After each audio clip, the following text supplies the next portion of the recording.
Harris in the मेज साकी की एक छोटी कहानी है। यह अति आत्मविश्वास और जीवन की अप्रत्याशित प्रकृति के खतरों के बारे में एक विनोदी और विडंबनापूर्ण कहानी है। हैरिस एक आत्मविश्वासी बल्कि घमंडी आदमी अपने दोस्तों के सामने दिशा और नेविगेशन कौशल की अपनी असाधारण समझ के बारे में सेखी भगाड़ता है। वह दावा करता है कि वह अंधेरे में भी किसी भी भूल भुलैया से अपना रास्ता खोज सकता है। उसके दोस्त स्वाभाविक रूप से उसके दावे को परखने का फैसला करते हैं। वे उसे हैम्पटन कोर्ट भूल भुलैया में ले जाते हैं, जो एक प्रसिद्ध भूल भुलैया है। दोपहर में जब यह बंद हो रही होती है, वे उसे एक नक्शा, एक कंपास और एक छोटा सा नाश्ता देते हैं और उसे अपना रास्ता खोजने के लिए छोड़ देते हैं, पूरी उम्मीद करते हैं कि वह विजयी होकर बाहर निकलेगा। हैरिस शुरू में आत्मविश्वास से भरा हुआ भूल भुलैया में आगे बढ़ता है।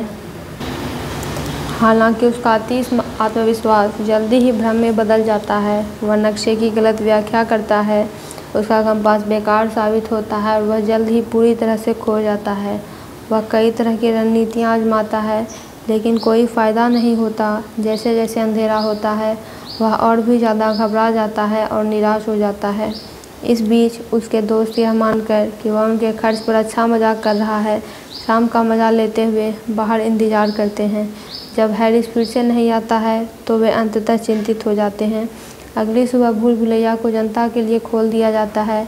हैरिस को खोजा जाता है। वह अस्त व्यस्त और थका हुआ है और उसने पूरी रात चक्कर लगाते हुए बिताई है। वह अपमानित होता है और एक कुशल नाविक के रूप में उसकी प्रतिष्ठा पूरी तरह से बिखर जाती है।